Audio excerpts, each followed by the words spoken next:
Hello everyone, welcome back to the channel. मेरा नाम है जीनत और आज हम लोग इस वीडियो में क्लास 9th की मैथ की एक्सरसाइज 7.1 डिस्कस करेंगे। एक्सरसाइज 7.1 के क्वेश्चन नंबर 8 में राइट है, in right angle triangle A B C right angled at C M is the mid point of hypotenuse A B, C is joined to M and produce to point D such that D M is equal to C M, point D is joined to point B.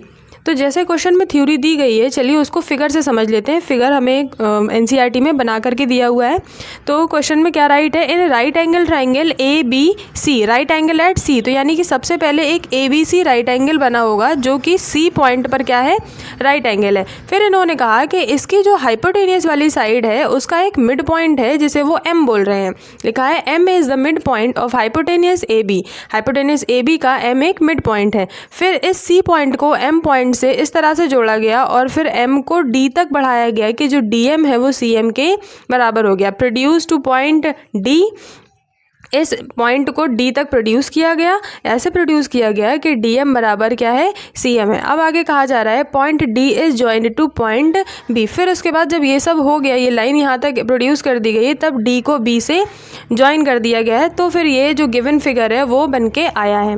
अब देखिए हमें proof क्या क्या करना है, यानी show that में क्या क्या करना है हमें। तो सबसे फर्स्ट पार्ट में राइट है triangle A M C is congruent to triangle B M D, ये हमें प्रूफ करना है। फिर सेकंड है कि angle D B C is a right angle, ये भी प्रूव करना है। फिर थर्ड में बताना है कि D B C is congruent to A C B, और फोर्थ पार्ट में बताना है कि C M is equal to half of A B. तो ये क्वेश्चन टफ नहीं है, बस थोड़ा सा लेंदी है, थोड़ा टाइम टेकिंग है। तो चलिए इसको स्टार्ट करते हैं। सबसे पहले फर्स्ट पार्ट में राइट है कि ट्राइंगल ए एम सी को बी एम डी के कॉन्ग्रुएंट प्रूफ करते हैं। तो इन ट्राइंगल्स को फिगर में देखते हैं। तो फिगर में हमें चाहिए ट्राइंगल ए एम सी, तो ये वाला ट्राइंगल हमारा कहलाएगा ए एम सी, और बी एम डी कौन सा है, ये वाला ट्राइंगल, यानी हमें इन दोनों ट्राइंगल को कॉन्ग्रुएंट प्रूफ करना है। ठीक है, तो चलो स्टार्ट करते हैं क्वेश्चन को। सबसे फर्स्ट वाला क्वेश्चन हम इसमें सॉल्व करने जा रहे हैं।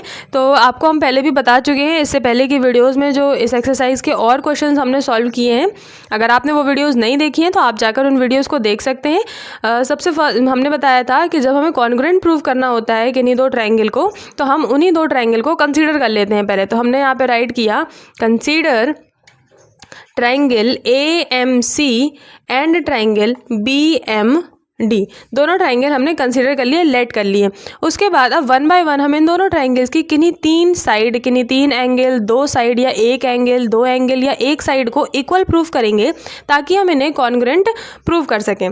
तो यहाँ पे इन्होंने क्वेश्चन में ही बोला था हमें कि जो एम है वो इस ए बी साइड का मिड पॉइंट है। देखिए यहाँ पे राइट है M is the mid point of hypotenuse A B. जब एम मिड पॉइंट है इसका मतलब ये जो साइड है इतनी ए एम, ये किसके बराबर होगी, बी एम के बराबर होगी। तो सबसे फर्स्ट तो यही हो गया कि ए एम बराबर क्या है, बी एम है। फिर क्वेश्चन ने डायरेक्टली हमें दिया है कि जो डी एम है वो सी एम के बराबर है, यानी ये वाली साइड इस वाले साइड के बराबर है। तो हम यहाँ पे राइट कर देंगे कि सी एम बराबर D M, C M is equal to D M, A M is equal to B M, M is mid point से आया और ये वाला आया C M is equal to D M. दोनों ही बातें हमें क्वेश्चन में दी हुई थी, इसलिए हम ब्रैकेट में यहाँ राइट कर देंगे कि ये दोनों ही बातें क्या हैं, गिवन है। अब थर्ड चीज़ के लिए हमें देखना होगा कि अब और क्या ऐसी एंटिटी है जो इसमें बराबर हो सकती है। तो आपने पढ़ा है कि इंटरसेक्टिंग लाइन्स के जो वर्टिकली अपोजिट एंगल होते हैं वो क्या होते हैं, बराबर होते हैं। तो यहाँ पे देखिए ये जो ए बी है और ये जो सी डी है ये इंटरसेक्ट कर रही हैं एम पॉइंट पर। तो इनके आमने सामने के एंगल, यानी कि ये दोनों जो वर्टिकली अपोजिट एंगल है ये दोनों क्या होंगे, बराबर होंगे। तो हम यहाँ पे राइट करेंगे कि angle A M C is equal to angle D M B. यहाँ से हमने राइट किया कि angle A M C is equal to angle D M B. Reason क्या होगा कि ये वर्टिकली अपोजिट एंगल है, आप इसको समझ लीजिएगा, वर्टिकली अपोजिट एंगल हमने शॉर्ट में यहाँ पे राइट कर दिया है। तो बस अब क्या हुआ कि हमारे ये जो ट्राइंगल्स हैं दोनों ये कॉन्ग्रुएंट प्रूव हो गए। तो हम यहाँ पे राइट करेंगे कि triangle A M C is congruent to triangle B M D. Rule कौन सा लग रहा है आपको समझ आ रही होगी, यहाँ पे दो साइड है एक एंगल है, तो हम यहाँ पे बोलेंगे कि ये कौन सा रूल है, SAS रूल यहाँ पे अप्लाई हो रहा है। अब चलिए फर्स्ट पार्ट के बाद हम सेकंड पार्ट पर चलते हैं। सेकंड पार्ट में हमें ये प्रूव करना है कि एंगल DBC एक राइट एंगल ट्राइंगल है, सॉरी एक राइट एंगल है, यानी ये वाला एंगल जैसे 90 क्वेश्चन में दिया हुआ है ये भी एंगल 90 है, ऐसा हमें प्रूव करना है। तो यहाँ पे अगर हमें इसे राइट एंगल प्रूव करना है तो या तो हम ये करें कि इस वाले ट्रायंगल को इस वाले ट्रायंगल के कॉन्ग्रुएंट प्रूव कर दें तो ये 90-90 हो जाएगा। लेकिन अभी ऐसा पॉसिबल नहीं है क्योंकि हम जब करने जाएंगे दोनों ट्रायंगल को बराबर तो हमें दो ही चीज़ें मिलेंगी, थर्ड चीज़ हमें नहीं मिलेगी, जिसकी वजह से हम ये जो ट्रायंगल है इनको कॉन्ग्रुएंट प्रूव नहीं कर पाएंगे। तो दूसरा रास्ता क्या होगा कि हम CPCT रूल से कुछ करने की कोशिश करें। तो फर्स्ट हमने ये देखा फर्स्ट पार्ट में कि ट्रायंगल AMC जो है वो कॉन्ग्रुएंट है ट्रायंगल BMD के। जब AMC BMD के कॉन्ग्रुएंट है तो यहाँ से ये हो रहा है कि जो हमारे जो एंगल A है वो एंगल B के बराबर होगा, जो हमारा एंगल A है वो एंगल B के बराबर होगा, एंगल C बराबर होगा एंगल D के, है ना। तो एंगल A कहाँ पे है, ये रहा एंगल A और ये है एंगल B। अगर हम इन्हीं दोनों ट्रायंगल की बात करेंगे ना, अभी हम एंगल B पूरा तो नहीं लेंगे, हम इस ट्रायंगल में ले रहे हैं तो हम आधा ही लेंगे, यानी ये वाला एंगल इस एंगल के बराबर है। जब ये वाला एंगल इस एंगल के बराबर है तो अगर हम ध्यान से देखें तो यहाँ पे एक Z फॉर्म हो रहा है, AB साइड, AC साइड और DB साइड के साथ यहाँ पे एक Z फॉर्म हो रहा है और ये दोनों एंगल अल्टरनेट एंगल की तरह बिहेव कर रहे हैं। तो अगर ये अल्टरनेट एंगल है इसका मतलब क्या हुआ कि ये DB और AC क्या है, पैरेलल है। पहले ऐसा क्वेश्चन में दिया नहीं हुआ था।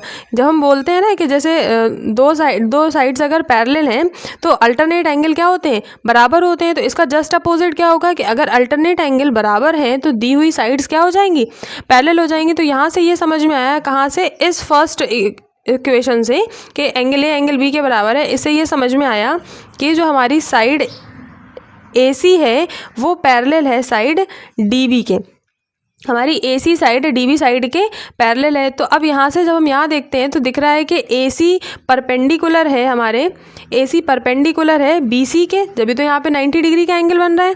तो जब AC BC के परपेंडिकुलर है और ये DB लाइन भी किस पर लगी हुई है, किस पर बनी हुई है, BC पर बनी हुई है, इसीलिए जो हमारी DB लाइन है वो भी परपेंडिकुलर होगी BC के। और जब DB BC के परपेंडिकुलर होगी तो साफ हो जाएगा कि जो DBC एंगल है वो एक राइट एंगल है, यानी 90 डिग्री है, क्योंकि ये दोनों ही जो साइड्स हैं वो BC पर बनी है। अगर एक 90 डिग्री पर है तो दूसरी भी 90 डिग्री पर होगी, क्योंकि ये दोनों लाइंस पैरेलल हैं। आई होप आपको समझ आई होगी बात। तो यहाँ से हम राइट करेंगे कि जो हमारा एंगल DBC है वो क्या हो जाएगा, 90 डिग्री हो जाएगा। और यहाँ से हो गया हैंस प्रूव्ड। यही हमें क्या करना था, प्रूव करना था।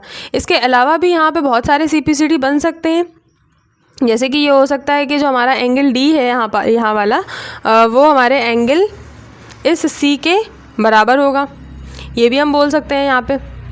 तो चलिए फिर अब इसको हम नेक्स्ट पार्ट में देखेंगे, यानी कि थर्ड पार्ट जो इस क्वेश्चन का है। तो अब सेकंड पार्ट के बाद थर्ड पार्ट में हमें दो ट्रायंगल को कॉन्ग्रुएंट प्रूव करना है। ट्रायंगल है DBC और ACB। तो हमने सबसे पहला काम किया कि हमने यहाँ पे राइट किया consider triangle DBC and triangle ACB। दोनों ट्रायंगल को कंसीडर करने के बाद अब 1 बाय 1 हम तीन चीज़ें बराबर करने की कोशिश करेंगे। तो सबसे पहली चीज़ जो हमें नज़र आ रही है कि इस ट्रायंगल में यानी DBC में एंगल B 90 डिग्री का है। अभी अभी हम लोगों ने प्रूव किया कि DBC एक राइट एंगल है सेकंड पार्ट में, और उसी तरह से हमें गिवन भी था कि जो ACB है वो भी क्या है, 90 डिग्री है। तो सबसे पहली चीज़ हमने राइट की कि angle DBC is equal to angle ACB। क्यों, दोनों ही एंगल 90 डिग्री हैं, ये हमने यहाँ पे रीज़न में राइट कर दिया। अब बाकी की दो चीज़ों के लिए आप फर्स्ट जो कॉन्ग्रुएंसी थी उसका सारा हम फिर से लेंगे। लिखा था कि ट्रायंगल AMC कॉन्ग्रुएंट है BMD के। तो क्या कोई दो साइड ऐसी हैं जो इस ट्रायंगल में भी कॉमन हो और इस ट्रायंगल में भी कॉमन हो, क्योंकि यहाँ से CPCT से बराबर हो जाएंगी वो दो साइड। तो हमारी जो DB साइड है और जो AC साइड है वो इन वाली कॉन्ग्रुएंसी में भी आ रही है, और जो फर्स्ट पार्ट में कॉन्ग्रुएंसी थी यानी ये छोटे ट्रायंगल जो थे उसमें भी आ रही थी। तो वहाँ से हम ये बोलेंगे कि हमारा जो DB साइड है वो बराबर है AC के। क्यों, क्योंकि ये CPCT है फर्स्ट पार्ट का, CPCT है फर्स्ट पार्ट का। यहाँ पे जो फर्स्ट पार्ट में हम लोगों ने कॉन्ग्रुएंसी प्रूव की थी वहाँ से CPCT से आ रहा है कि जो DB है वो AC के बराबर हो जाएगा, क्योंकि ये दोनों ट्रायंगल कॉन्ग्रुएंट हैं। फिर थर्ड पार्ट के लिए हम ये देखेंगे कि ये जो ट्रायंगल है DBC ये BC बेस पर बना हुआ है, सिमिलरली ये जो ए सी बी ट्राइंगल है वो भी बी सी बेस पर बना हुआ है, तो कहेंगे कि बी सी साइड क्या हो जाएगी, यहाँ पे कॉमन हो जाएगी। तो बी सी साइड चली गई कॉमन में, और यहाँ से हमें 3 चीज़ें मिल गई। जब 3 चीज़ें मिल गई तो बस फाइनल हो जाएगा कि डी बी सी जो है वो कॉन्ग्रेंट है ए सी बी के। रूल कौन सा लग रहा है, क्योंकि 2 साइड और एक एंगल है तो हम बोलेंगे इसे एस से एस रूल। इसे क्या बोलेंगे, एस ए एस रूल बोलेंगे। तो थर्ड पार्ट हो गया। अब चलिए हम नेक्स्ट स्लाइड में फोर्थ पार्ट देख लेते हैं। फोर्थ पार्ट में हमें ये प्रूव करना है कि C M is equal to half of A B है। C M is equal to half of A B है। अगर इसका हम फॉर्म चेंज करके लिखें तो हम क्या राइट कर सकते हैं, 2 का मल्टीप्लाई यहाँ हो सकता है, तो ये हो जाएगा 2cm is equal to A B के है, यानी ए बी किसके बराबर है, 2 टाइम्स ऑफ सी एम के। तो ए बी है कहाँ पे, ये है, ए बी ये रहा और हमारा सी एम ये है। हमें ये प्रूव करना है कि जो ए बी साइड है वो सी एम के 2 टाइम्स के बराबर है।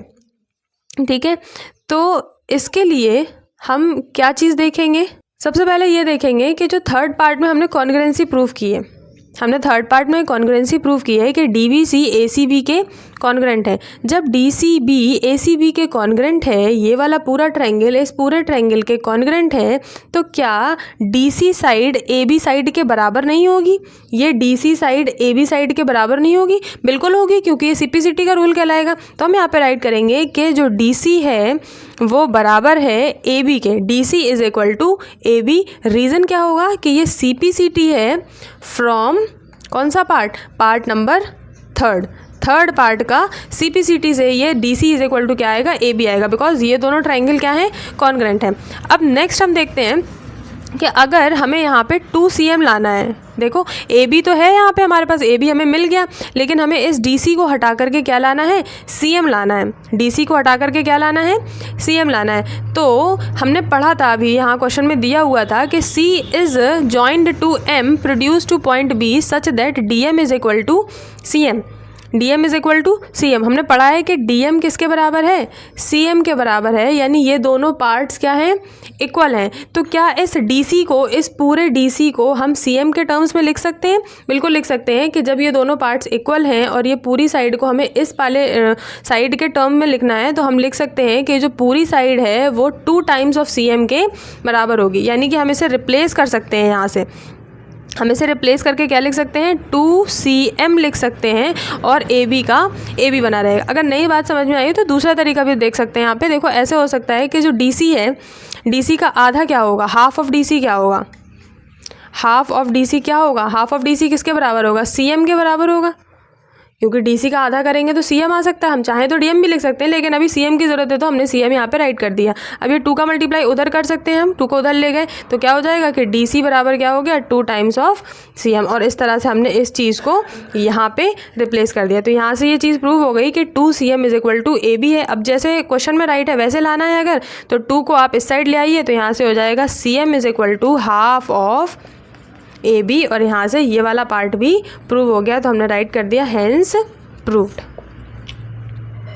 आई होप आपको क्वेश्चन समझ आया होगा। ओवरऑल ये थोड़ा सा रिलेटेड क्वेश्चन है कि सारे पार्ट्स आपस में रिलेट कर रहे हैं, और थोड़ा सा लेंदी भी है। बाकी इस क्वेश्चन में कुछ भी नहीं, सारे कॉन्सेप्ट्स वही लग रहे हैं। आई होप आपको क्वेश्चन समझ में आया होगा, और अगर कोई डाउट रह गया है तो आप कमेंट सेक्शन में पूछ सकते हैं। तब तक के लिए आज की वीडियो में बस इतना ही। मिलते हैं हम लोग नेक्स्ट वीडियो में। तब तक के लिए वीडियो को लाइक कीजिए और चैनल को सब्सक्राइब कीजिए। Thank you so much for watching.